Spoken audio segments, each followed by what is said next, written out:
ప్రియ దేవుని బిడ్డ, ఈరోజు వాక్యము ద్వారా నీతోనూ నాతోనూ సర్వ మానవులతోనూ ఆయన సృజించి అరచేతిలో చెక్కుకున్న బిడ్డలందరితోనూ సూటిగా తేటగా మాట్లాడబోతున్నాను. ఈ మాటలు ఎంతో విలువైనవి, పరిశుద్ధమైనవి. ఈ మాటలు అనాలోచితన కాక నీ హృదయంలో ఉంచుకొని నీ వాక్యానుసారంగా జీవించినప్పుడు పరలోక రాజ్యానికి వారసులయ్యే మాటలు. గత కొంతకాలం నుంచి పరిశుద్ధాత్మ దేవుడు తన పిల్లలు ఎలా ఉండాలి, దేవుని మాటను తప్పడం ద్వారా ఎలాంటి శ్రమలు పొందుకుంటారు, అలాగే సంఘం ఏ విధంగా పాడైపోతుంది అన్నది గత వారం పరిశుద్ధాత్మ దేవుడు మాట్లాడాడు. ఈ రోజున పరిశుద్ధాత్మ దేవుడు చాలా కాలం నుంచి ఎంతోమంది దేవుని వ్యతిరేకించే వాళ్ళు ఎక్కువైపోయారు. వారందరికీ సమాధానం చెప్పని వారు చాలామంది ఉన్నారు. ఈ రోజున పరిశుద్ధాత్మ దేవుడు వారికి సమాధానం చెప్పడానికి, వారి యొక్క ప్రశ్నలకు సమాధానం చెప్పడానికి చాలా మందికి ఈ రోజున దేవుడు ఆయన సమాధానం ఇవ్వబోతున్నాడు. ఈ వాక్యాన్ని శ్రద్ధగా విని అనేక మందికి షేర్ చేయండి. అనేక మంది షేర్ చేయటం ద్వారా ఎవరెవరైతే దేవుని ఏలెత్తి చూపుతున్నారో, దేవుని యొక్క వాక్యాన్ని వేలెత్తి చూపుతున్నారో వారందరికీ ఈ రోజున దేవుడు సమాధానం చెప్పబోతున్నాడు. ఈ రోజున ద్వితీయోపదేశ కాండము 27వ అధ్యాయములో దేవుడి వాక్యము ద్వారా 16వ వచనము ద్వారా 16 కొన్ని విషయాల ద్వారా దేవుడు మనతో మాట్లాడబోతున్నాడు. తన తండ్రి అయినా తల్లి అయినా నిర్లక్ష్యము చేయువాడు శాపగ్రస్తుడని చెప్పగా ప్రజలు ఆమెన్ అని అనవలెను. ఇక్కడ దేవుని వాక్యములో తల్లిదండ్రుల గురించి కూడా దేవుడు ఖచ్చితంగా చెప్తున్నాడు. తన తల్లిదండ్రులను నిర్లక్ష్యము చేసిన వాడు శాపగ్రస్తుడు అంట. చాలామంది బైబిల్ తప్పు పడుతున్నారు. తల్లిదండ్రులను విడిచి భార్యను హత్తుకొని అనగానే తల్లిదండ్రులు విడిచి వెళ్ళిపోతున్నారు, భార్యతోనే ఉంటున్నారని చాలామంది. కానీ ఇక్కడ దేవుడు ఏం చెప్తున్నాడంటే, నీ తల్లిదండ్రులను నువ్వు సన్మానించకపోతే నిర్గమాకాండం 20వ అధ్యాయం మీరు చదివితే అందులో ఖచ్చితంగా దేవుడు చెప్పాడు, నీ దీపము ఆర్పేస్తానన్నాడు. మీ దేశమును నువ్వు ఉండకుండా ఆయన నిన్ను తీసివేస్తానన్నాడు. నువ్వు ఎప్పుడైతే తల్లిదండ్రులు సన్మానిస్తావో, తల్లిదండ్రులకు విధేయుడై ఉంటావో ఖచ్చితంగా దేవుడు నిన్ను ఏం చేస్తానన్నాడు, నీ దేశము నిన్ను ఆశీర్వదిస్తానన్నాడు, దీర్ఘాయుష్మంతుడి చేస్తానన్నాడు. ఈ రోజున శాపగ్రస్తులు అంట తల్లిదండ్రులు ఎవరైతే సన్మానించకుండా హేళన చేసేవారు, అవమానం చేసేవారు, వీరందరూ దేవుని దృష్టిలో ఎవరు? శాపగ్రస్తులు. ఇంకేమని చెప్తున్నాడు వాక్యము ద్వారా? 18వ వచనం 17వ వచనం, నీ పొరుగు వారిని సరిహద్దు రాయిని తీసివేయవాడు శాపగ్రస్తుడని చెప్పగా ప్రజలందరూ ఆమేన్ అనవలెను. పొరుగువారి సరిహద్దు అంటే పొరుగువారిది ఏది ఆశించొద్దు అన్నాడు. అవి చేసినా కూడా శాపం వస్తుంది నీ మీద. ఈరోజున దేవుని వాక్యము అంత కఠినంగా ఉంది కాబట్టి చాలా మందికి ఆ మనసులోకి రానివ్వట్లేదు. దేవుడు చెప్తున్నాడు, శాపాన్ని తెచ్చుకుంటున్నావు. నీవు శాపాన్ని తెచ్చుకోవటం దేవుడికి ఇష్టం లేదు కాబట్టి ఈరోజు నేను హెచ్చరిస్తున్నాడు. చాలామంది అన్యులు ఏమంటారంటే, దేవుడు వాళ్ళ పాపాన్ని ప్రోత్సహిస్తాడు, పాపాలను ప్రోత్సహిస్తున్నాడు కాబట్టి వాళ్ళ పాపాత్ములు అంటున్నారు. కాదు, దేవుడు అలా చెప్పలేదు. ఎక్కడైనా పాపం చేసిన వారిని దేవుడు ఖండించాడు. నీవు చేసిన పాపానికి పశ్చాత్తాపడ్డావు కాబట్టి మరి ఎన్నడూ చేయొద్దని చెప్పాడు. రాళ్లతో కొడుతున్నప్పుడు ఒక స్త్రీని ఆ రాళ్లతో కొడటానికి వెళ్ళినప్పుడు వారందరికీ చెప్పాడు, మీరే ఏ పాపము లేకపోతే ఆ రాయి పెట్టి ఆమెను కొట్టి చంపేయండి, మోషే ధర్మశాస్త్రం ప్రకారం మీరు చెప్పినట్లు అనగానే ఆయన నేలపై రాస్తూ ఉండగా వాళ్ళందరూ పారిపోయారు. ఎందుకు పారిపోయారు? వాళ్ళలో పాపం ఉంది కాబట్టి. తర్వాత తల్లి ఆమె చూసినప్పుడు, నిన్ను ఎవరు శిక్షించలేదా అనగానే, అవునయ్యా నన్ను ఎవరు శిక్షించలేదంటే, అయితే నేను నిన్ను శిక్షించను, కానీ ఎన్నటికీ పాపం చేయొద్దన్నాడు. ఎవరికైనా దేవుని స్వస్థత ఇచ్చినప్పుడు వాళ్ళకు ఒకటే మాట చెప్పాడు, నీ విశ్వాసమే నిన్ను స్వస్థపరుస్తుంది, కానీ నువ్వు ఎన్నటికీ పాపం చేయొద్దన్నాడు. ఈ రోజున వాక్యము ద్వారా మరొకటి ఏమని చెప్తున్నాడంటే, ఇంకా ముందుకు వెళ్తా ఉంటే పొరుగు వారిది ఏది ఆశించొద్దన్నాడు, అలా చేసి ఉన్నవాడు కూడా శాపగ్రస్తుడని వాక్యం సెలవిస్తుంది. అలాగే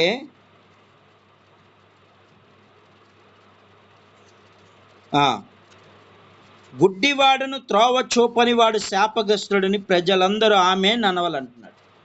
గుడ్డి వాళ్ళను కూడా, అంటే ఎవరైనా సహాయములో ఉన్నప్పుడు వాళ్ళకి సహాయం చేయకపోతే నీ మీదకి శాపం వస్తుంది. ఎవరైనా ఆపదలో ఉన్న వారికి నువ్వు సహాయము చేయకపోతే నీ మీదకి శాపం వస్తుంది. దేవుడు ఖచ్చితంగా చెప్పాడు. కానీ ఈ రోజున దేవుని పరిశుద్ధ గ్రంథాన్ని ఏలెత్తి చూపుతున్న వారు చాలా మంది ఉన్నారు. ఇదిగో వాళ్ళ దేవుడు పాపాన్ని క్షమిస్తాడంట. అవును, ఆయన పాపాన్ని క్షమిస్తాడు, కానీ ఎన్నటి చేయొద్దన్నాడు. దావీదు పాపము చేశాడు, పశ్చాత్తాపడ్డాడు, కానీ ఎన్నటికే మళ్ళీ ఆ పాపం జోలికి వెళ్ళాడు. ఈ రోజున దేవుడు ఏమని చెప్తున్నాడంటే, తన పిల్లలు అపవిత్రమైపోయారు, అపవిత్ర ఆలోచనలకు వెళ్ళిపోతున్నారు కనుక వారందరినీ ఒక మార్గంలో పెట్టడానికి దేవుని మాటల ద్వారా వాళ్ళని బలపరచాలని చూస్తున్నాడు. సాతాను చేతిలో చిక్కుపోతున్నారు. అందుకే ఏమంటున్నాడంటే, మీరు పాపము చేయవద్దు అంటున్నాడు. ఆయన ఎక్కడ పాపాన్ని ప్రోత్సహించాల. చాలామంది యూట్యూబ్లో వాక్యం వింటున్నప్పుడు ఇదిగో వాళ్ళ దేవుడు ఇదిగో ఈ పాపము చేయమన్నాడు. ఆయన పాపాన్ని ఎప్పుడు ప్రోత్సహించాల. పాపము చేసే వారిని వాళ్ళను శిక్షించారు. వాళ్ళ పశ్చాత్తాపడితే మళ్ళీ ఎన్నడూ చేయొద్దన్నాడు. వ్యభిచారం చేస్తూ నువ్వు పాపం చేసి ఒకవేళ తప్పు పశ్చాత్తాపడిన తర్వాత మళ్ళీ దాని జోలికి వెళ్ళొద్దన్నాడు. నువ్వు తెలిసి పాపం చేస్తే నీకు క్షమాపణ లేదన్నాడు. మరి ఇంకేం చెప్పాడు? ఆత్మ లేనివాడు నా వాడు కాదంటున్నాడు. దేవుని ఆత్మ నీలో ఉంటే పాపం చేయటానికి నువ్వు ఇష్టపడవు. దేవుని ఆత్మ నీలో లేదు కాబట్టే నువ్వు పాపాన్ని ప్రోత్సహిస్తున్నావు, శాపాన్ని తెచ్చుకుంటున్నావు. అయ్యా ఏంటి మా ఇంట్లో పరిస్థితులు ఎలా అయిపోయినాయి, ఎందుకని మేము ఎంత ప్రార్థన చేస్తున్నాం ఆ పరిస్థితి ఎందుకు అయిపోతున్నాయంటే కారణం శాపాన్ని తెచ్చుకుంటున్నావు. తల్లిదండ్రులు చేసిన పాపం బిడ్డల మీదకి వెళ్తుంది. ఎందుకు తెచ్చుకుంటున్నారంటే కారణం ఇదే. ఇవన్నీ చేయటం ద్వారా ఇంకేం చేస్తున్నాడు? పరదేశే కానీ, తండ్రి లేని వారికే కానీ, విధవరాన్లే కానీ న్యాయము తప్పి తీర్పు తీర్చువాడు శాపగ్రస్తుడు. విధవరాండ్లను, తల్లిదండ్రులు లేని వాళ్ళను కూడా చిన్న చూపు చూస్తే నువ్వు శాపమే నీకు కూడా. ఈరోజు నువ్వు వాక్యం వింటున్న ప్రియ దేవుని బిడ్డ, ఖచ్చితంగా దేవుడు చెప్తున్నాడు, శాపగ్రస్తుడు నువ్వు. తల్లిదండ్రులు లేని పిల్లలను నువ్వు చిన్న చూపు చూస్తున్నావా, ఎగతాళి చేస్తున్నావా, లేదా విధవరాండ్లను నువ్వు చిన్న చూపు చూస్తున్నావా, ఎగతాళి చేస్తున్నావా, లేనిపోని నిందలు వేస్తున్నావా, ఖచ్చితంగా దేవుడు ఏం చేస్తున్నాడు? వాళ్ళకి శాపగ్రస్తులు అంటున్నాడు. ఈరోజు నీ వాక్యము ద్వారా చాలామంది మార్పు పొందాలి. దేవుడు ఏం చేస్తున్నాడంటే మారు మనసు పొందుడి అంటున్నాడు. మందిరానికి ఉట్టిగా వెళ్ళి ఉట్టిగా వచ్చేయడం కాదు, నీలో మార్పు కలగాల. అందుకే ఏమని చెప్తున్నాడంటే ఒక్క విధమే, ఏంటంటే దేవుని ప్రేమను బట్టి నీవు మార్పు పొందగలుగుతావు. ఇంకేం చెప్తున్నాడు? మరి ఈ రోజున అనేక ప్రజల్లో ఇంకోటి జరుగుతుంది. తన తండ్రి భార్యతో సైనించువాడు తన తండ్రితో కోకను విప్పువాడు గనక వాడు శాపగ్రస్తుడని చెప్పగా ప్రజలందరూ ఆమేన్ అనవలెను. ఈ రోజున తల్లిదండ్రులు కాకుండా తల్లినే పాడు చేసే రోజులు ఏర్పడినాయి. సొదొమ గొమొర్రా అలాంటి ప్రాంతమే. అందుకే ఆ రోజు నాశనం అయిపోయింది, అగ్ని గంధకాల్లో కాలిపోయింది. సాక్ష్యం ఉంది, దేవునికి వ్యతిరేకమైన చేసిన ప్రతి ఒక్కరి సాక్ష్యం ఉంది ఇక్కడ వాక్యము. ఇంకేం చెప్పాడు? ఏ జంతువునైనా సైనించి వాడు శాపగ్రస్తుడని చెప్పి ప్రజలందరూ ఆమేన్ అనవలెను. శాపగ్రస్తుడు. జంతువులతో కూడా పాపం చేసే వాళ్ళు ఉన్నారు, వాళ్ళు శాపగ్రస్తులు అని చెప్తున్నాడు. జంతువులను కూడా పాడు చేసే మనస్తత్వాలు వచ్చినాయి కాబట్టి అసలు ఎయిడ్స్ అన్న పదం ఎందుకు వచ్చిందంటే ఇందుకే వచ్చింది. శాపం తెచ్చుకున్నారు వాళ్ళు. ఎయిడ్స్ అన్నది అసలు ఎన్నడూ లేదు. ఒక కోతి ద్వారా ఒక మానవుడు దాన్ని కలవటం ద్వారా ఎయిడ్స్ అనే ఒక రోగం తయారైంది. ఆ రోగము కాస్త అనేక మనుషులకు అంటుకొని అంటుకొని ఈ రోజున ప్రపంచాన్ని మొత్తం అతలాకుతలం చేసేస్తుంది. ఇదొక శాపం. జంతువులు సైనించడం వల్ల శాపం వస్తుందన్నాడు. ఈరోజు ఆ శాపంతో అందరూ అల్లాడిపోతున్నారు. ఈ రోజున దేవుని వాక్యం వింటున్న ప్రియ దేవుని బిడ్డ, దేవుడు ఖచ్చితంగా చెప్పాడు. ఆయన చెప్పాడు, పాపము చేయవద్దు. ఇన్నాళ్ళు చేసిన పాపాన్ని పశ్చాత్తాపడు, ఇక ఎన్నటికీ చేయవద్దని ఖచ్చితంగా చెప్తున్నాడు. ఈరోజు యవ్వనస్తులు ఫోన్ల ద్వారా పాడైపోతున్నారు, ఇంటర్నెట్ ద్వారా పాడైపోతున్నారు, సాతాను కబంధాస్తాల్లో చిక్కుపోయారు. ఇంటర్నెట్లో భయంకరమైన పాపం విస్తరించిపోయింది. యవ్వన కాలంలో ఉన్న వాళ్ళు ఈ రోజున చాటుగా తన తల్లిదండ్రులకు తెలియకుండా విచ్చలవిడిగా పాపాన్ని చేస్తున్నారు. వీటంతటి కారణం ఏంటో తెలుసా? నువ్వు దేవునికి రాకపోవటం. దేవుని సన్నిధానానికి వస్తే అవి తెలుసుకుంటావు. నువ్వు దేవుడు నీతో చెప్తాడు కాబట్టి అవి నీకు తెలియనీయకుండా సాతాను నిన్ను అడ్డుగోడ వేస్తాడు. అలాగే ఇంకేం చెప్తున్నాడు? తన సహోదరి అనగా తన తండ్రి కుమార్తె గాని తన తల్లి కుమార్తె గాని సైనించిన వాడు శాపగ్రస్తుడు. ఇక్కడ ఏం చేస్తున్నాడు? సోదరులతోనే పాపం చేసే వాళ్ళు తయారయ్యారు. వాళ్ళకు కూడా దేవుని దృష్టిలో శాపమే. అనేక మంది శాపానికి లోబడిపోయి ఎయిడ్స్ అనే మహమ్మారి ఈ రోజున వెంటాడుతుంది అందరు. అనేక మంది పాపాలు చేయటం ద్వారా ఈ రోజున కరోనా అనే వ్యాధి వెంటాడుతుంది ప్రతి ఒక్కరిని. ఎందుకు ఇవన్నీ రోగాలు ఎందుకు వస్తున్నాయి? ఎన్నడూ లేని రోగాలు ఎందుకు వస్తున్నాయి? ఎన్నడూ లేని క్యాన్సర్లు ఎందుకు వస్తున్నాయి?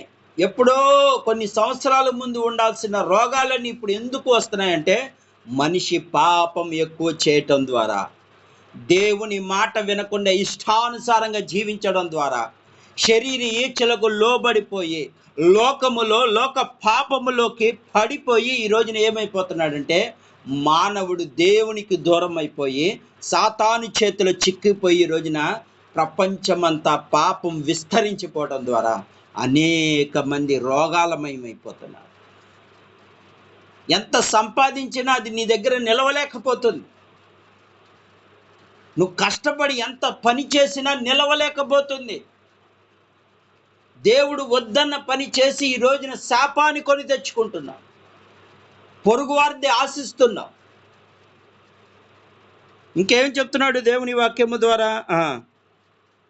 తన అత్తతో సైనించేవాడు శాపగ్రస్తుడు. ఎంత దేవుడు ఖచ్చితంగా చెప్తున్నాడు, పచ్చిగా చెప్తున్నాడు. ఇలాంటి పాపం చేసేవాడు శాపగ్రస్తుడు అవుతున్నాడు. ఈ రోజున ఎక్కడ చూసినా ఫోన్ల ద్వారా న్యూసుల్లో ఎంత భయంకరంగా ఇలాంటి సంఘటనలు జరగట్లేదు. అత్తతో పాపం చేయటం, కోడలు కొడుకు కూతురుతో పాపం చేయటం, అలాగే ఇంకేంటి భార్యకు సంబంధించిన చెల్లితో పాపం చేయటం. ఈరోజున ఇవన్నీ ఎందుకంటే వాళ్ళకి దేవుడి జ్ఞానము లేదు. ఆ జ్ఞానము దొరికే స్థలములోకి వెళ్ళట్లేదు. దేవుని మందిరానికి వెళ్తే నీలో మంచేది చెడు అన్నది దేవుడే చెప్తాడు. ఈరోజున దేవుని మందిరానికి వెళ్తలేదు, వాక్యం వినట్లేదు, ఆ వాక్యానుసారంగా జీవించట్లేదు. ఆయన సేవకుడు అలాగే చెప్పుకుంటూ పోతాడు, మనం వెళ్ళామా వచ్చామా. వెళ్ళి రావటం కాదు, వాటి నుండి ఏం నేర్చుకుంటున్నావు అంటున్నాడు దేవుడు. ఈరోజున విస్తారంగా పాపం చేసేవాళ్ళు ఎక్కువ కన్నా మన క్రైస్తవుల్లోనే ఎక్కువైపోయారు. అందుకే అన్యులు ఏలెత్తి చూపుతున్నారు. పాస్టర్లు, కొంతమంది మంచి పాస్టర్లు, వీళ్ళ వల్ల వీళ్ళకు కూడా పేర్లు వచ్చేస్తున్నాయి. ఈరోజు దేవుని వాక్యము ద్వారా ఇంకేం చెప్తున్నాడు? ఇంకా చెప్తున్నాడు. ఈ యొక్క ద్వితీయోపదేశకాండ 27వ అధ్యాయం ద్వారా చదువుతూ ఉంటే అర్థమవుద్ది అందరికీ. చాటున పొరుగువాడిని కొట్టువాడు శాపగ్రస్తుడు. ఎవరినైనా కోపం పెట్టుకొని వాడిని కొట్టాలనుకుంటున్నావా? నువ్వు శాపగ్రస్తుడు. ఎవరైనా నీ మీద పగ పగ పెట్టుకున్నావా, నువ్వు శాపగ్రస్తుడు అవుతున్నావు. నీ కుటుంబంలో నెమ్మది ఉండట్లేదు. ఆ రాత్రి ఆడు నన్ను ఎందుకు కొట్టాడు, వాడిని ఎలాగైనా కొట్టాలనుకుంటున్నావు, అతను కొడతావో అతను తీసుకెళ్ళి పోలీస్ స్టేషన్లో పడేస్తాడు. అప్పుడు నీకు ఇంట్లో నెమ్మది ఉంటుందా? నీ ఇంటి ముందు ఒక పోలీస్ జీప్ వచ్చి నేను ఎత్తుకెళ్తా ఉంటే ఏమైనా నీకు పరువు ఉంటుందా? మళ్ళీ రాగానే తల ఎత్తుకోగలుగుతావా? ఇది సాతాను చేసే ఉచ్చులు. శాపాన్ని తెచ్చుకుంటున్నావు, కుటుంబంలో నెమ్మది ఉండదు, ఏ మాత్రం నెమ్మది లేకుండా పోతుంది. కాబట్టే ఈ రాత్రి కాల సమయంలో పరిశుద్ధాత్మ దేవుడు నీతో నాతో చెప్తుందేమనగా, మార్చుకో. శాపాన్ని కొని తెచ్చుకోవద్దు. ఇంకేం చేస్తున్నాడు? నిర్దోషి ప్రాణహాని చేయుటకు లంచము పుచ్చుకొనుటకు శాపగ్రస్తుడు చెప్పగా ప్రజలందరూ ఆమేన్ అనవాలి. లంచాలు కూడా దేవుడు తీసుకోవద్దంట. అన్యాయంగా ఒకటి ప్రాణం తీయటానికి పన్నాగాలు పన్నొద్దు అంటున్నాడు. లంచాలు తీసుకోవద్దు అంటున్నాడు. ఇవన్నీ దేవుడు చెప్పిన మాటలన్నీ ఇవి సత్యాలా అసత్యాలా? ఈ రోజున దేవుని వాక్యం వింటున్న ప్రియ దేవుని బిడ్డ, ఆయన సత్యమే బోధిస్తున్నాడు. ఎందుకు ఇవన్నీ వస్తున్నాయి అంటే కారణము 26వ వచనంలో దేవుడు చెప్పేశాడు. ఈ విధి సంబంధించిన వాక్యాలు గై కొనకపోవటం వలన వాటిని స్థిరపరచేవాడు శాపగ్రస్తుడు చెప్పగా ప్రజలందరూ ఆమేన్ అన్నారు. కేవలం దేవుని మాట వినకపోవటం ద్వారా ఇవన్నీ వచ్చేసాయి. నీ కుటుంబంలో శాపం ఎందుకు వస్తుందంటే దేవుని మాట వినకపోవటం ద్వారా. దేవుడేమో ప్రేమించమంటాడు, నువ్వేమో పగ పెట్టుకుంటావు. సాతానేమో వాడిని నాశనం చేయి, ఈ నాశనం చేయంటే దేవుడు ఏమంటాడంటే క్షమించమంటాడు. ఈరోజున దేవుని వాక్యాన్ని నువ్వు వినట్లేదు కాబట్టి సాతాను యొక్క ఆలోచనలు పడిపోతున్నావు. కాబట్టి కోపాలు, ఆవేశాలు, దానివల్ల కొట్లాట్లు, ఆ తర్వాత హత్యలు, నరహత్యలు, పగలు, ఇవన్నీ ఎందుకు పెరుగుతున్నాయి? ఒక రోజున ఓ పాస్టర్ గారు ఉన్నారంట. ఫ్యాషనిస్ట్ అనే ప్రాంతానికి వెళ్ళారు, అంటే కడప ప్రాంతానికి వెళ్ళాడు సేవకి. అయితే అక్కడ వాళ్ళు అంటున్నారంట, అయ్యా నువ్వు అక్కడికి వెళ్తున్నావు, అక్కడ మంచోళ్ళు కాదు వాళ్ళు. ఎవరు వాళ్ళ మంచోళ్ళు కాదు. ఆ కడప ప్రాంతంలో ఎవరు మంచోళ్ళు కాదు. అందరూ ఏం చేస్తారంటే చంపుకుంటారు, ఒకళ్ళనొకరు చంపుకుంటారు. తెల్లారైతే ఒక్కొక్కరు శవాలు కనపడతాయి, బాంబులు వేసుకుంటారు. నువ్వు అక్కడికి వెళ్ళి సేవ చేస్తావేంటి అని అడిగారంట కొందరు. ఏమో దేవుడు చెప్పాడు, నేను వెళ్తున్నాను. వెళ్ళాడు, కడపలో దిగాడు. ఆ రైల్వే స్టేషన్లో ఎక్కడ ఎదరు చూస్తే శవాలు. కొంచెం దూరం వెళ్ళగానే మొత్తం రక్తపాతం, మొత్తం బాంబులు పేలిపోయిన ప్రదేశాలు అవన్నీ చూశాడు. ఈ ఊరికి పెద్ద ఎవరన్నా అడిగాడు. సేవకుడు ఏమన్నాడు? పలానా రెడ్డి గారు అని చెప్పాడు ఆయన. సరే, ఆ ఊరు పెద్ద దగ్గరికి వెళ్ళాడు. వెళ్ళి నువ్వెవరో అన్నాడు. అయినా నేను సేవకున్నయ్యా. సేవకుడు, నువ్వు మా దగ్గరికి ఎందుకు వచ్చావు? మేము యేసయ్యను మేము ఆరాధించాం అన్నాడు. ఏమన్నాడు? యేసయ్యను మేము ఆరాధించమన్నాడు. మీ దేవుడి గురించి మాకు తెలియదు, మా గుళ్ళు ఉన్నాయి, మా గోపురాలు ఉన్నాయి, అన్నీ ఉన్నాయి, మాకు ఏం అవసరం లేదు అన్నాడు. అప్పుడు ఈ సేవకుడు ఏం చేశాడంటే, అయ్యా ఒక్కసారి మీతో మాట్లాడాలి.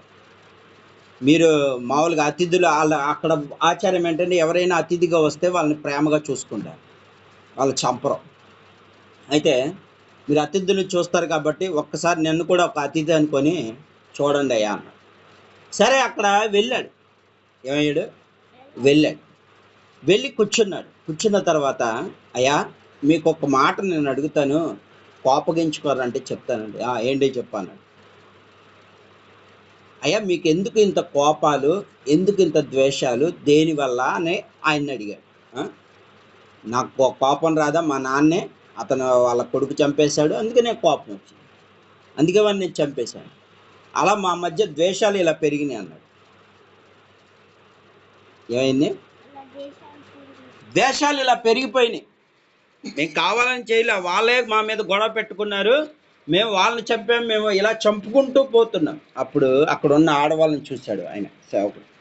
అయ్యా వీళ్ళందరినీ ఒకసారి ఎక్కడి నుంచో తెచ్చారు కదా, తెచ్చాము. అయితే పెళ్లి చేసుకున్నారు చక్కగా చూడాలని, వీళ్ళ మనసును ఎప్పుడైనా మీరు అడిగారా? ఏమన్నారు? వీళ్ళ మనసులో ఇలాంటి చేయమని ఎప్పుడైనా మీరు అడిగారా అంటే, నా భార్యలకి మేము అడగడం ఏంటి అంటే ఒక గర్వంగా చెప్తున్నాడు. అయ్యా ఒకటి చెప్తాను విను, బైబిల్లో ఒక మాట రాయబడింది. ఏముంది? బైబిల్లో పరిశుద్ధ గ్రంథంలో మీకు పెళ్లి చేసుకున్న భార్య మీకు ఏమవుతుందంటే, మీ ఎముకలో ఎముక, మాంసంలో మాంసం, అంటే మీలో సగ భాగం. ఇది మీలో సగ భాగం కనుక మీరు అడిగే అర్హత ఆమెకుంది. ఏమంటుంది? మీరు అడిగే అర్హత ఆమెకుంది. మీరు చెప్పాల్సిన బాధ్యత మీకుంది. మీరిరువురు ఇలా ఉంటే అది ఎంతవరకు మీరు బయట గొడవపడి ఇంట్లో కూడా భార్యతో గొడవ పడితే ఏం ప్రయోజనం? అర్థమవుతుందా? నీ భార్యలో నువ్వు సగభాగంగా ఉంచుకున్నావు కాబట్టి ఆమెను అడుగు. ఒక్కసారి అడిగావంటే సరే పిలిచాడు, అమ్మా నేను ఒక్క మాట చెప్తాను, ఒక్కసారి చెప్పండి, మీకు ఇలా చంపుకోవటం ఇష్టమా అన్నాడు. ఏంటి? ఇలా చంపుకోవటము కొట్టుకోవటం మీకు ఇష్టమా అనగానే, అయ్యా నిజం చెప్పనా అన్న.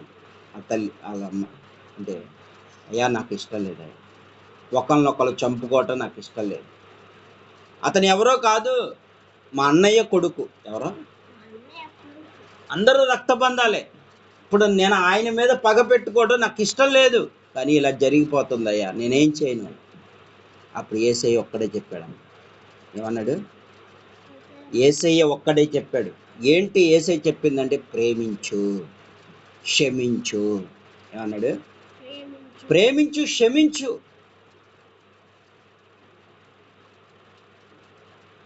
ఆయన చెప్పిన మాట ఇదే. క్షమిస్తే ఏ సమస్య రాదు. ఈ రోజున మీరు మనశ్శాంతిని కోల్పోయారు, ఒక్కసారి క్షమించి చూస్తే చూడండి. ఇప్పుడు దాకా కోపాన్ని పెట్టుకున్నారు కదా, ఇప్పుడు దాకా ద్వేషాలు పెట్టుకున్నారు కదా, ఇప్పుడు దాకా చంపేయడం జరిగింది కదా, ఒక్కసారి క్షమిస్తే చూడు. నువ్వు వెళ్ళి క్షమాపణ కోరుకో. అదవుతుందా? అతని దగ్గరికి వెళ్ళి నన్ను క్షమించు అనగానే నిన్ను హక్కును తీసుకుంటాడు. ఖచ్చితంగా చేస్తాడంటే అప్పుడు మీ దేవుడు చెప్పినంత మాత్రాన చేస్తాడంటే ఖచ్చితంగా మీ మధ్య గొడవలు ఆగిపోతాయి. ఇక ఎన్నడూ కలిసే ఉంటారు మీరు. అర్థమవుతుందా? ఇక ఎన్నడూ మీరు కలిసే ఉంటారు. ఒక్కసారి దేవుని పేరిట చెప్తున్నాను వెళ్ళండి అందుకని ఈయన వెంట పెట్టుకొని, పాస్టర్ గారిని వెంట పెట్టుకొని అక్కడ కానీ వాళ్ళకి క్షమించకపోతే మొట్టమొదటిగా నీ తలకాయ నరికేస్తానన్నాడు సేవకుడు. సరే అయ్యా, నా తలకాయ నరికేసినా పర్వాలేదు, మీరు వెళ్ళండి, నేను వస్తాను అని వెళ్ళి గుమ్మం బాకిట వాళ్ళందరూ వచ్చేసారు. రే వచ్చేసాడు రా శత్రువు, చంపేద్దాం రెడీ, పెద్ద కేకలు వేసేసుకుంటున్నారు ప్రతి ఒక్కరు. సరే ఆయన దిగి జీప్ దిగి ఆ పక్కన ఆ పాస్టర్ గారిని వాళ్ళ ఆవిడ్ని మిగతా వాళ్ళందరినీ పెట్టుకొని నిలబడ్డాడు.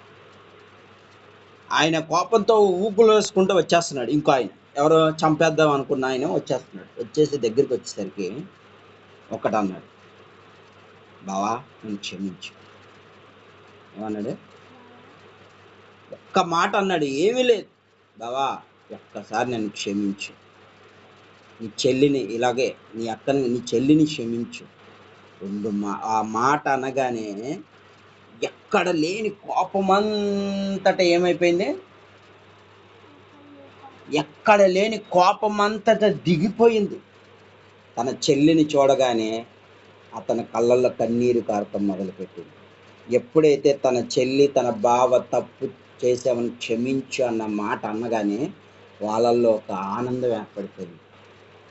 బావా నువ్వు ఆ రోజే ఈ మాట చెప్పుంటే, ఏ రోజు అలా ఒక్కొక్కరు చంపుకొని ఆ రోజే ఈ మాట చెప్పుంటే ఈరోజు నాకు కోపం ఉండేది కాదు. అర్థమవుతుందా? ఆ ఒక్క మాటతో మారిపోయేసరికి ఆ పెద్ద ఆయన ఆలోచనలో పడిపోయాడు. ఏంటి క్షమించడంలో ఇంత గొప్పతనం అంటే. వారందరూ కలుసుకున్నారు, ఆనందంగా విందు చేశారు, సంతోషపడ్డారు. అప్పుడు ఆ సేవకుడు చెప్తున్నాడు, దేవుని పేరట మనం క్షమించే గుణం. యేసు ప్రభు వారు కూడా తన మీద ముఖం మీద ఉమ్ము వస్తే ఆయనను భయంకరంగా కొట్టి సిలువ వేస్తున్నప్పుడు ఆయన ఒకటే అన్నాడు, ఏమాత్రం శత్రుత్వం పెట్టుకోలా. ఆయన నోటి మాట ద్వారా భూమి, ఆకాశ, సముద్ర, నక్షత్రాలు సమస్తం సృష్టించాడు. ఆయన ఒక్క మాట చెప్తే దూతలన్నీ భూమి మీదకి దిగి వచ్చేస్తాయి. కానీ ఆయన ఎవరిని పిలవలేదు, ఒకే ఒక ప్రార్థన చేశాడు, తండ్రి వీరేమి చేయుచున్నారు వీరెరుగరని క్షమించండి అన్న వాక్యము వాళ్ళకు బోధించడం మొదలుపెట్టాడు. ఆ మాటలు వింటూ ఉన్న వారందరిలో పశ్చాత్తాపం ఏర్పడింది. అయ్యో, ఇంత క్రూరంగా నరహత్య చేయటం వల్ల నరకమయమైపోతామా, మాకు ఎవ్వరు చెప్పలేదే అని ఏడ్చి ఏడ్చి అప్పుడు వాళ్ళ సొంత రక్షకుడిగా అంగీకరించారు. ఈ రోజున కడప ప్రాంతం అంతటా ఆ సేవకుని మందిరంలో ఆరాధన జరిగిస్తున్నారు. ఒకప్పుడు ఫ్యాషనిస్ట్గా ఉన్న వాళ్ళు ఈ రోజున ఏమైపోయారంటే ప్రతి ఒక్కళ్ళు దేవుని ఆరాధికులుగా మారిపోయారు. ఇప్పటికే ఉన్నారు. ఈ రోజున దేవుని వాక్యం వింటున్న ప్రియ దేవుని బిడ్డ, ప్రేమ, దేవుని ప్రేమ కనపరిస్తే చాలు, క్షమించే గుణము నీలో ఉంటే చాలు. ఆ ఒక్క మాట ద్వారా తన హృదయములో ఉన్న ఇదే సంఘటన జరిగింది. తన అన్నను చంపేద్దామని ఎవరు వచ్చేస్తున్నారు? ఏసావు వచ్చేస్తున్నాడు యాకోబుని చంపేద్దామని. ఒకటే అన్నాడు, అన్నయ్య నన్ను క్షమించు అన్న పదం అనగానే కళ్ళమ్మట గిర్రని తిరిగిన నీళ్ళు. ఎవరికే? ఏసావుకి. యాకోబుని చంపేయాల్సిన యాకోబుని మనసులో పెట్టేసుకున్నాడు. నా తండ్రి దగ్గర నుండి దేవుని దీవెనలు దోచుకెళ్ళిపోయావు నువ్వు అన్న కోపంతో వచ్చేస్తున్నాడు. కానీ ఎప్పుడైతే యాకోబు తను క్షమించమని ఒక పదం అడగగానే తనలో ఉన్న కోపం, ఎన్నో సంవత్సరాల నుంచి కోపాన్ని అదిగిపోయింది. ఈ రోజున దేవుని వాక్యం వింటున్న ప్రియ దేవుని బిడ్డ, ప్రతి ఒక్కరిని దేవుడు క్షమిస్తూ ఉంటే మీరేమో ద్వేషిస్తూ ఉంటారు. యూట్యూబ్లో వాక్యం వింటున్న ప్రియ దేవుని బిడ్డ, దేవుడు నిన్ను ఎన్నో మంది క్షమించాలని చూస్తే నువ్వు ద్వేషిస్తున్నావు. అయినా ఏమంటున్నాడో తెలుసా? తండ్రి వీరేమి చేయుచున్నారో వీరు ఎరుగురు క్షమించండి. పౌలు కూడా, సౌలుగా ఉంటున్న పౌలు ఏం చేశాడు? ఫస్ట్లో అనేక మంది క్రైస్తవులను చంపేశాడు, జైలు పాలు చేశాడు, అందరినీ నాశనం చేశాడు. కానీ ఒక్క రోజున యేసయ్య దర్శనము కనగ్గా, యేసయ్య దర్శనము వాళ్ళకు కలగగా ఒక్కసారి సౌలుగా ఉన్నవాడు, బహు కోపిష్టిగా ఉన్నవాడు, ఒక్కసారి ఆయన కన్నులు తెరవబడినప్పుడు ఏమైపోయాడు? అప్పుడు అంటున్నాడు, సౌలా సౌలా ఏల నన్ను హింసిస్తున్నావు? ఎవరు నీవు? నేను హింసించడం ఏంటి అంటే, నువ్వు హింసించే యేసును నేనే అన్నాడు. నా పిల్లలను బాధిస్తున్నావు, నన్ను బాధిస్తున్నావు సౌలా అని ఒక్క పిలుపుతో ఆ సౌలు కాస్త ఎప్పుడు పశ్చాత్తాపడిపోయి తన కళ్ళు మూసుకుపోయినాక, తనకున్న పొరలు తెగిపోయినాక, అహంకారం అనే పొరలు తెగిపోయినాక, ఇక బహు క్రైస్తవులను అంటే యేసు ప్రభువుని ఆరాధించే వాళ్ళని చంపేస్తున్నవాడు ఏమైపోయాడు? యేసయ్యనే ఆరాధించేవాడుగా మారిపోయాడు. ఈ రోజున దేవుని వాక్యం వింటున్న ప్రియ దేవుని బిడ్డ, దేవుడి చేతుల్లో మనం వెళ్తే, దేవుని వాక్యాన్ని పట్టుకొని మనం నడవగలుగుతూ ఉంటే విజయం మన వెంట వస్తుంది. శత్రువులైనా సరే మనకు ప్రేమగా మారిపోతారు. ద్వేషించే వాళ్ళు సైతం మార్చగలిగేది దేవుని మాట, నీ క్రియ. ఈరోజు దేవుడు చెప్తున్నాడు, వాక్యాలు గైకొనపోవటం ద్వారా, అంటే దేవుని మాటలను వినకపోవటం ద్వారా, నీ హృదయంలో ఉంచుకోపోవటం ద్వారా సాతానికి చోటిస్తున్నా. నీ హృదయములో దేవునికి చోటు ఇవ్వట్లేదు. ఆయన తలుపు తట్టుతున్నాడు, నువ్వు తీయట్లేదు. నా కుమారుడా తీ, నేను నీలో ఉండాలనుకుంటున్నాడు. కానీ నువ్వు ఎవరికి ఇస్తున్నావు?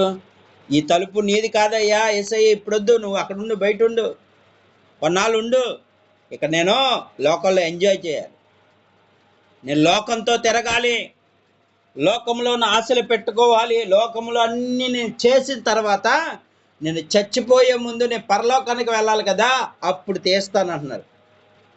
దేవుడు ఎప్పుడైతే ఆయన స్వరము ఎవరైతే వింటారో, గొర్రెలు ఆయన స్వరమును కాపరి స్వరమును వినును అన్నాడు. ఆయన పిలిచినప్పుడే నువ్వు పలికినప్పుడు, ఆయన పిలిచినప్పుడే నువ్వు పలికినప్పుడు నువ్వు లోపలికి వస్తాడు. నువ్వు ఇష్టమై వచ్చినప్పుడు రా అంటే రాడు. అప్పుడు నువ్వు మోకరిల్లి రా ప్రభువా రా రా నాలోకి రా నాలోకి రా రాడు. ఆయన పిలిచినప్పుడు నువ్వు తీస్తేనే తలుపు. ఇప్పుడు తలుపు ఎవరైనా కొట్టినప్పుడు మనం తీస్తే వాళ్ళు ఏమవుతారు? బయటే ఉంటారు. ఎప్పుడైతే తలుపు తీస్తామో లోపలికే రావటానికి అవకాశం. అర్థమవుతుందా? తలుపు కొడుతున్నా నువ్వు అలాగే ఉండిపోయావు అనుకో, లోపల వ్యక్తి రాలేడు, ఇక బయటే ఉండిపోతాడు. బయట కొట్టి కొట్టి కొట్టి ఏమైపోతాడు? సరే తలుపు తీయట్లేదని చెప్పి వెళ్ళిపోతాడు. ఏసై కూడా అంతే, తలుపు కొడతాడు కొడతాడు కొడతాడు, నువ్వు తీయట్లేదు. తలుపు అనగా ఏమి లేదు, వాక్యము నీ హృదయములోకి ఉండాలని దేవుడు చూస్తుంటే నువ్వు వాక్యం వినవు. మందిరానికి వెళ్తావు, వాక్యం వినవు. వాళ్ళతో వీళ్ళతో ముచ్చట్లాడుతావు, నీకు ఎక్కడ వాక్యం ఎక్కుతుంది? వాక్యం వచ్చేటప్పుడు నిద్రపోతూ ఉంటావు. ఎక్కడికి వెళ్తుంది నీ హృదయంలో వాక్యం? వాక్యం చెప్పేటప్పుడు అటు ఇటు తిరుగుతూ ఉంటావు. ఎక్కడ ఎక్కింది నీకు వాక్యం? నువ్వు ఏం తెచ్చుకుంటున్నావు అంటే మందిరాల్లోకి వెళ్ళి దేవుని వాక్యాన్ని హృదయంలో ఉంచుకోవాల్సింది పోయి శాపాన్ని తెచ్చుకుంటున్నావు. అందుకే ఈరోజు కోపాలు పెరిగిపోతున్నాయి, హత్యలు పెరిగిపోతాయి, నరహంతకులు అయిపోతున్నారు, వ్యభిచారులు అయిపోతున్నారు. ఎక్కడ చూసినా పాపం పాపం. ఏ టీవీ చూసినా ఇదిగో భార్య ఈ విధంగా చేసింది, భర్త ఈ విధంగా చేశాడు, ఇలా చంపేశారు, ఇలా పిల్లల్ని చంపేశారు, వాళ్ళ కామానికి అడ్డుగా ఉన్నారని చెప్పి చంపేశారు. ఇవన్నీ వినబడతలేదా? అయ్యో పాపం అంటున్నారు కానీ అయ్యో ఈ పరిస్థితి ఎందుకు వస్తుందని ఎవరైనా ఆలోచిస్తున్నారా? అయ్యో ఎంత పని అయిపోయింది, అయ్యో ఆ కుటుంబం అంతా అయ్యో అయ్యో అంటున్నావు. రేపు ఉంది నీకు, నీవు కూడా అలాగే ఉంటే అమ్మో అయ్యో అయ్యో అయ్యో అన్న ప్రదేశం ఉంది. ఏ ప్రదేశం ఉంది? అగ్ని ఆరదు, అది నరకం ఉంది. ఈరోజు దేవుని వాక్యం వింటున్న ప్రియ దేవుని బిడ్డ, ఒక్కసారి ఆత్మ పరిశీలన చేసుకో. దేవుడు సత్యాన్ని బోధిస్తున్నాడు, ఆయన మీద అబద్ధాలు రుద్దుతున్నారు ఈ రోజున. ఇదిగో వాళ్ళ దేవుడు పాపాన్ని ప్రోత్సహిస్తాడని చాలామంది యూట్యూబ్ ఛానల్లోను అనేక ఛానళ్ళు చెప్తున్నారు. అందుకే ఈరోజు దేవుడు నీతోనే మాట్లాడుతున్నాడు. ఆయన పాపాన్ని ఎప్పుడు ప్రోత్సహించలేదు, పాపము చేయవద్దన్నాడు అంతే. తెలియక చేసిన పాపాన్ని దేవుడు క్షమిస్తాడు. తెలిసి ఆ పాపము చేస్తూ ఉన్నావంటే దేవుడు క్షమించాడు. దేవుడు చెప్తున్నాడు, ఈ రోజున రోషము కలిగిన క్రైస్తవుల వలె ఉండాలంటున్నాడు. ఈ రోజున ఎంతోమంది ఇలా మాట్లాడుతూ ఉండే నువ్వు మౌనంగా ఉంటున్నావు.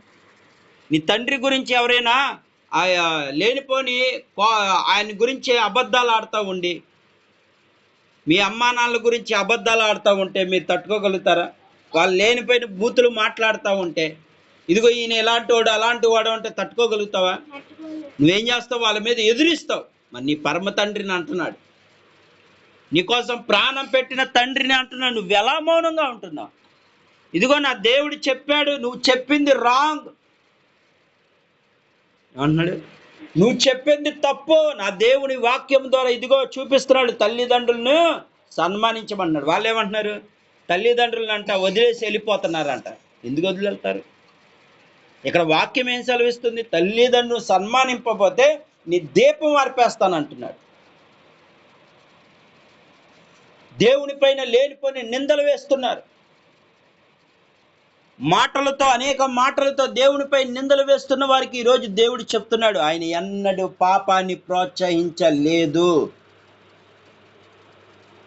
పాపుల కోసము ప్రాణం పెట్టాడే కానీ నువ్వు పాపం చేస్తే మళ్ళీ నీ కోసం ప్రాణం పెడతానని దేవుడు ఎక్కడా చెప్పలేదు. అర్థమవుతుందా? నువ్వు చేసిన తప్పును బట్టి నువ్వు నరకానికి వెళ్లకుండా మొత్తం చేశాడు. అయినా నువ్వు ఏం చేస్తున్నావు అంటే దేవుడు చేశాడు మళ్ళీ నా కోసం సిలువెక్కుతాడంటే ఎక్కడ? ఈసారి ఆయన కోపంతో రాబోతున్నాడు. పదే పదే తన పిల్లలకు చెప్పి చెప్పి చెప్పి చెప్పి ఈ రోజున ఆయన కోపంతో రాబోతున్నాడు, ఉగ్రతతో రాబోతున్నాడు, ఒక్కొక్కరిని శిక్షించడానికి రాబోతున్నాడు. రెండో రాకడలో ఎవరెవరైతే దేవునికి ఎన్నిసార్లు చెప్పినా ఎన్నిసార్లు గద్దించినా లోబడని ప్రజలందరికీ ఆయన తీర్పు తీర్చడానికి రాబోతున్నాడు. ఖచ్చితంగా చెప్పండి. ఎవరు ఏమంటున్నా సరే, ఇదిగో నీ తండ్రి గురించి మాట్లాడుతున్నప్పుడు, నాన్న ఇది కరెక్ట్ కాదు, ఇదిగో దేవుడు ఈ విధంగా చూపించాడని వాక్యము చూపించండి. మౌనంగా ఎందుకు ఉంటున్నారు? ప్రార్థన చేస్తే సరిపోతుందని చాలామంది అంటున్నారు. మంచిదే, ప్రార్థన చేయటం వల్ల మంచిదే. కానీ నీవు ఈ మాటలు వేరే వాళ్ళకి తెలియకపోవటం వలన అనేక మంది ఇది నిజం అనుకొని దేవుడికి దూరం అయిపోతున్నారు. దాని పరిస్థితి ఏంటి?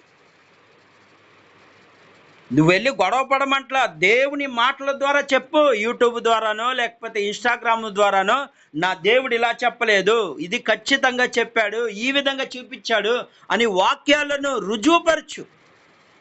మా పరిశుద్ధ గ్రంథంలో ఇదిగో ఇలా ఉందని రుజువుపరచడానికి కూడా నీకు మనసు రావట్లేదా? పైకి ఏమండి, రోషం కలిగిన క్రైస్తవుడు. ఏ రోషం ఉంది నీలో?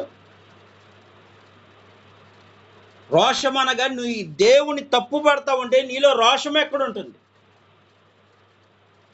వాళ్ళతో గొడవ పడమంట్లా, చెప్పు, నేర్పించు. ఇదిగో నా దేవుడు ఇలా చెప్పాడయ్యా, నా గ్రంథములో ఇలా ఉంది, నువ్వు చెప్తుంది తప్పు, ఇదిగో నా దేవుడు ఎక్కడ పాపాన్ని ప్రోత్సహించలేదు, ఇదిగో ప్రూఫ్లతో సహా ఉన్నాయి, రుజువు చేయి. ఈరోజున రుజువు చేయట్లేదు కాబట్టి కొంతమంది ఏమనుకుంటున్నారు, అప్పుడే దేవుణ్ణి నమ్ముకున్న వాళ్ళు ఇది నిజమేమో అనుకొని దూరం అయిపోతున్నారు. ఇప్పుడు వాళ్ళు మారిపోయి అనేక మంది ఇదిగో వాళ్ళ దేవుడు ఇలాంటోడు అంటయ్యా, తల్లిదండ్రులు సన్మానించి తల్లిదండ్రులు అంట ప్రేమించకూడదంట. ఎక్కడా చెప్పలేదు దేవుడు. నీ తల్లిదండ్రులను విడిచి, అంటే తల్లిదండ్రుల తర్వాత నీ భార్యను నువ్వు హత్తుకుంటావని వాక్యం సెలవిస్తుంది. దీన్ని ఈ మధ్య ఏం చేశారంటే, తల్లిదండ్రులు పెళ్ళైన తర్వాత తల్లిదండ్రులు విడిచి వెళ్ళిపోతున్నారు. ఎందుకు వెళ్ళిపోతారు? వాళ్ళ అజ్ఞానం, నిజమైన వాక్యము వాళ్ళకి లేదు, లేదా వాళ్ళ సేవకులు చెప్పే విధానం కరెక్ట్ కాదేమో. అంతేకాని దేవుని వాక్యములో ఎక్కడా అలా చెప్పలేదు. తల్లిదండ్రులను సన్మానించుము అని చెప్తున్నాడు, లేదంటే శాపం వస్తుందని చెప్తున్నాడు. ఇంతటి చక్కటి వాక్యము ద్వారా దేవుడు చెప్తా ఉంటే నువ్వు మౌనంగా ఉండద్దు. ఇది పంచిపెట్ట అనేక మంది. నీవు కూడా పరిశుద్ధ గ్రంథాన్ని పట్టుకొని చదువు. వాళ్ళు అంటున్నారు, ఆ వాక్యం ఉందా లేదా అని చెక్ చేయి, పరిశీలించు, గూగుల్లో సెర్చ్ చేయి, పరిశుద్ధ గ్రంథాన్ని ధ్యానించు. అన్నీ చూస్తూ ఉంటే అప్పుడు నిజమన్నది తెలుస్తుంది. వాళ్ళు చెప్పేశారు, అవును, ఒక మాట చెప్పారు, అందులో పైన కింద వాళ్ళు అసలు ఆ సందర్భం ఏం జరిగింది, అసలు ఎందుకు దావీదు పాపం చేయాల్సి వచ్చింది, ఆ సందర్భం ఏం జరిగింది, అవన్నీ చదవరు వాళ్ళు. దావీదు ఎందుకు పాపం చేశాడో తెలుసా? చాలామందికి తెలియని విషయం ఏంటంటే, దావీదు దేవుని ఆరాధించడం ద్వారా, దేవుని ఆరాధిస్తూ మైమర్చిపోయాడనమాట. ఆయన వస్త్రములు పడిపోతూ ఉంటే, ఆయన శరీరం అంతా దేవుని ఆరాధిస్తూ వెళ్తూ ఉంటే తన భార్య మీకాలు చూసింది. ఎవరు చూసింది? దేవుని మందసం పట్టుకొని దేవుని ఆరాధించుకుంటూ సంతోషంగా నాట్యము చేసుకుంటూ దేవుని ఆరాధిస్తూ ఆయన్ని ఊరేగిస్తూ ఉంటుంటే దేవుని యొక్క మందసాన్ని ఈయన మైమర్చిపోయాడు. వాళ్ళందరూ డాన్సులు, ఆయనతో పాటు వీళ్ళు కూడా, రాజుగా ఉన్నవాడు కూడా డాన్సులు వేయటం మొదలుపెట్టాడు. అది చూసి భార్య ఏమందంటే, మీకాలు ఏమందంటే, ఇదిగో అలగా జనాలతో తిరుగుతున్నావేంటి? రాజునే ప్రశ్నించింది. నువ్వేమన్నా మామూలు వాడివా? నువ్వేమో రాజువే, అలాంటి అలగా జనాలతో నువ్వేం చేస్తున్నావు, డాన్సులు వేస్తున్నావేంటి అన్న మాట అంది. అంటే వాళ్ళిద్దరి మధ్య గొడవ వచ్చింది. దావీదు భార్యకి ఏమైంది? దావి భార్యకు గొడవ వచ్చింది. వాళ్ళకి తర్వాత నుంచిగా దేవుడు ఏం చేశాడంటే, వాళ్ళకి ఎప్పుడైతే ఆ మాట అందో, ఆ మీకాలుకి ఏమైందంటే దేవుడు గర్భాన్ని ఆపేశాడు. అంటే పిల్లలు పుట్టకుండా గొడ్రాలను చేసేసాడు. నా బిడ్డను అంటావా అని చెప్పి. అర్థమవుతుందా? అంటావా అని చెప్పి దేవుడు ఏం చేశాడు, ఆమె పిల్లలకు కలగనీయకుండా చేశాడు. అయితే వాళ్ళిరువుల మధ్య కలయిక లేదు, ఏం లేదు, భార్యాభర్తలు కలుసుకోవడం లేదు కొన్నాళ్ళ తర్వాత. అందుకని అప్పుడు ఇప్పుడు భార్యాభర్తలు కలుస్తుంటే వేరే ఆలోచన ఉండేది కాదు. అప్పుడు ఈ ఆలోచన కలిగింది. అప్పుడు పాపంలోకి పడ్డాడు. అదే భార్యాభర్తలు కలిసి ఉంటే ఆ తలంపులు ఉండే కావు, ఆలోచనలు ఉండే కావు. తన భార్యని చక్కగా చూసుకునేవాడు. ఎప్పుడైతే వాళ్ళిద్దరి మధ్య గొడవ రావటంతో వాళ్ళిద్దరు విడిపోవటం ద్వారా మూడో వ్యక్తి ఏర్పడింది. ఆమె పేరే బెత్షెబా. అర్థమవుతుందా? మన మధ్య ఎప్పుడైతే గ్యాప్ ఏర్పడుతుందో అందులోకి మూడో వ్యక్తి వస్తాడు. పిల్లల్లో కూడా అన్న చెల్లి కలిసి ఉన్నప్పుడు వాళ్ళిద్దరి మధ్య గొడవలు ఏర్పడి మధ్యలో గ్యాప్ వస్తుంది. వాళ్ళిద్దరు మాట్లాడుకోపోవటం ద్వారా అందులో ఇంకో వ్యక్తి కలుస్తాడు. వాడే సాతాను. అర్థమవుతుందా? ఎవరితో ద్వారా ఇంకా వీళ్ళిద్దరిని విడదీస్తాడు, ఆడి దగ్గర అవుతూ ఉంటాడు. అందుకే మీరు కొట్టుకునే మనసు, తిట్టుకునే మనసు ఉన్నప్పుడు ఒకటి ఆలోచించి, మనల్ని విడదీయటానికి సాతాను వేసిన పన్నాగం ఇది. అందుకే మనలో కోపం ఉండకూడదు. అర్థమవుతుందా? మనలో కోపం ఉండకూడదు. మనలో ఎప్పుడైతే కోపం రేపుతుందో మన మధ్యలో మూడో వ్యక్తి వచ్చేస్తున్నాడు అని అర్థం. అప్పుడు నువ్వేం చేయాలంటే కంట్రోల్ అయిపోవాలి. దేవుడు ఏం చేశాడు? కంట్రోల్ చేసాడు. అందరు ఏం చేశాడు? క్షమించే గుణం. మధ్యలోకి ఇంకోటి ఏం రావాలి? మన మధ్య కోపం పెరుగుతూ ఉంటే నువ్వు క్షమించే మనసుకు వచ్చేయాలి, తగ్గింపు మనసుకు వచ్చేయాలి. అప్పుడు నీలో ఏమవుద్ది? నీ చెల్లిని కొట్టాలన్న మనసు వస్తుందా? మా అన్నయ్యని కొట్టాలన్న మనసు వస్తుందా? లేదా ఒక వస్తువు గురించి గొడవ ఆడుతున్నా, ఆ వస్తువును పక్క తీసేసి నాకు అన్నయ్యే కావాలి, ఈ వస్తువు నాకు అవసరం లేదన్నావు అనుకో, గొడవ వస్తుందా? మీరు ఇరువురు కలిసే ఉంటారా లేదా కొట్టుకుంటారా? బట్టలు ఒకవేళ నీకు నచ్చి అన్నదమ్ముళ్ళు ఉన్నారు, వాళ్ళిద్దరు బట్టలు నచ్చి ఈ బట్టలు నేను వేసుకుంటానా, నా చెల్లె వేసుకుందే అన్న వదిలేసావు అనుకో, గొడవ వస్తుందా? ప్రేమ ఏర్పడుతుంది. ఆ ప్రేమ నిన్ను బలపరుస్తుంది. అర్థమవుతుందా? ఇక మిమ్మల్ని విడదీయటానికి ఇంకోటి పన్నక్కర్లా. అరే బాబు వీళ్ళు ఎంత చేసినా సరే వీళ్ళలో గొడవ రాదని చెప్పి వాడు పారిపోతాడు. ఇక సాతాను ఎప్పుడైతే తన పిల్లలు, దేవుని పిల్లలైన వారు ఎప్పుడైతే ఎడమొహం పెడమొహం పెడతా ఉంటాడో మధ్యలో దూరిపోతాడు. అప్పుడు మన మైండ్ని డైవర్ట్ చేస్తాడు. ఇదిగో మీ ఆవిడ నిన్ను తిడతాను, నీకన్నా నీ మాట వినాల్సిన నీ భార్య నీ మాట వింటలేదు. అర్థమవుతుందా? నీ మాట వినాల్సింది పోయి ఇప్పుడు నీ మీద ఎదిరిస్తుంది. అప్పుడు ఈ మైండ్లోకి వెళ్ళిపోతాడు మనిషి. నన్నే అంటదా అని నువ్వు అప్పుడు ఏమవుతావు? కోపం రేగిపోతావు. అప్పుడు నువ్వు ఒక దెబ్బ కొడతావు. నువ్వు దెబ్బ కొట్టగానే నీ భార్య ఏమనుకుంటుందంటే, నీ ఎక్కడి నుంచో వచ్చాడు వీడు. అంటే సాతాను చెప్పేది, అసలు మీ అమ్మా నాన్నే నేను ఈరోజు దాకా కొట్టలేదు, కానీ ఎక్కడి నుంచో వచ్చి నిన్ను కొడుతున్నాడు, నువ్వెందుకు ఊరుకుంటున్నావని మీ అమ్మని రేపుతాడు. అంటే అమ్మ నాన్న కాదు, అందరినీ అలా రేపుతూ ఉంటాడు. అప్పుడు వీళ్ళిద్దరి మధ్య ఏమవుద్ది? నువ్వంటే నువ్వు అని ఇద్దరి మధ్య గొడవ. నువ్వు నన్నే పట్టుకుంటావా జుట్టు, నేను పట్టుకుంటా, నువ్వు నన్నే కొడతావో చెప్పు. అలా కాకుండా ఇద్దరి మధ్య ఏదో అనుకోకుండా క్షమించు అంటే అయిపోద్దా లేదా?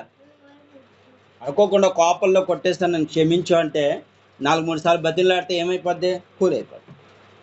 అలా కాకుండా నువ్వు తగ్గవు, తను తగ్గవు, మీరు ఇరువురు తగ్గపోవడం వల్ల ఏమైంది? అది పెద్ద కేకలు ఏమైపోతాయి, పెద్ద గొడవ. అలా కాకుండా ఇద్దరు కలిసి ఉన్నారనుకో, ఆ కుటుంబం కూడా ఆనందంగా ఉంటుంది.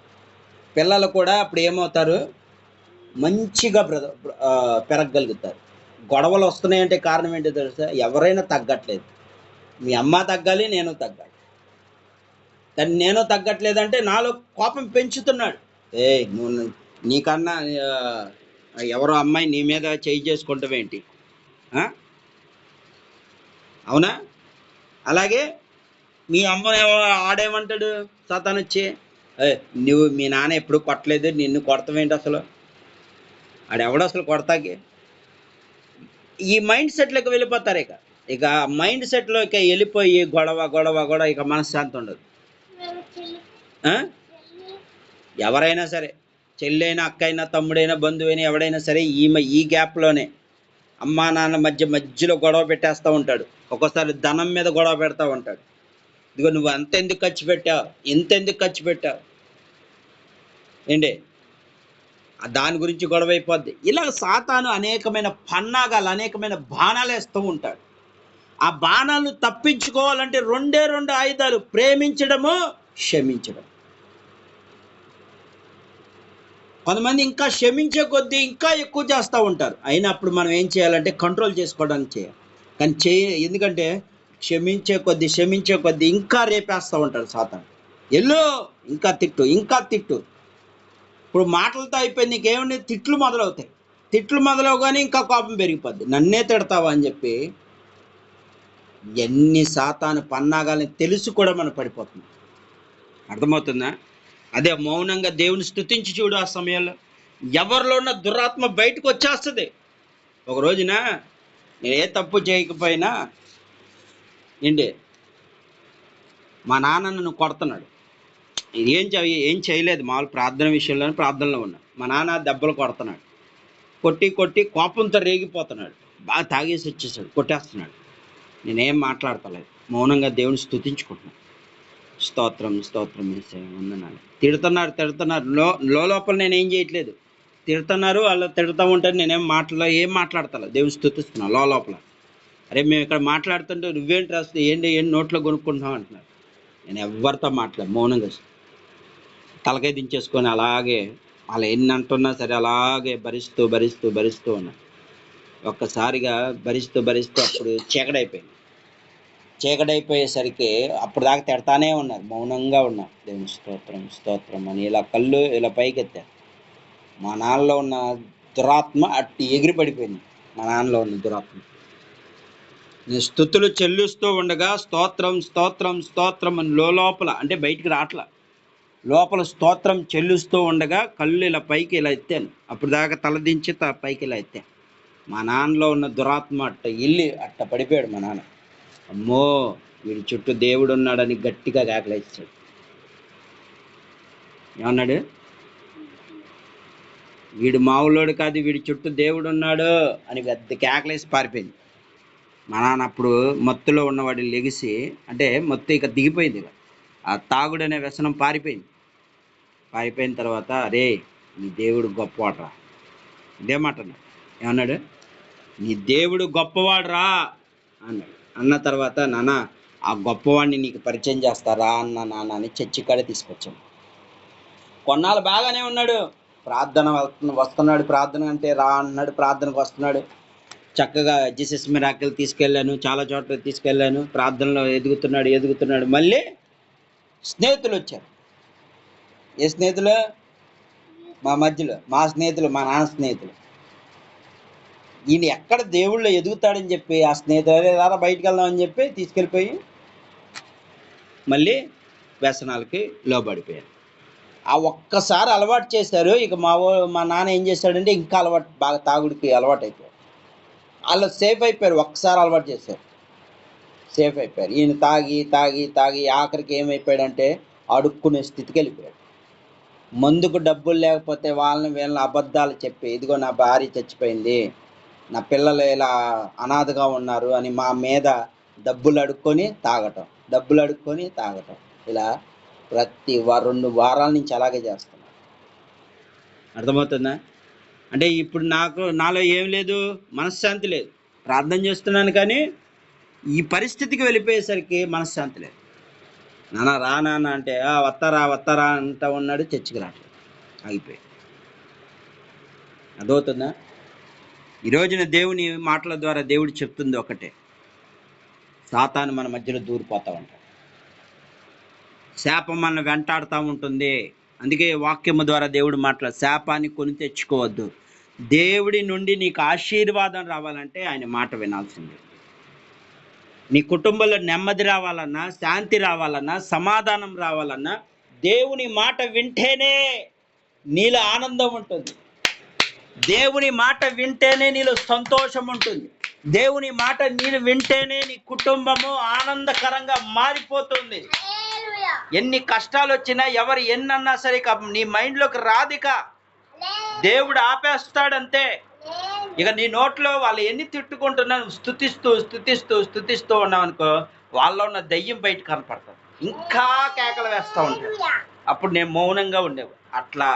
అలా ఉండితే ఖచ్చితంగా దేవుడు అప్పుడు చూపిస్తాడు నిజమైన భక్తి ఎలా ఉంటుందని. ఈరోజు దేవుని వాక్యం వింటున్న ప్రియ దేవుని బిడ్డ, నిరూపించండి. వాక్యము ద్వారా దేవుడు సత్యమైన దేవుడని నిరూపించండి. ఈ కొద్ది మాటలు దేవుడు దీవించుగాక.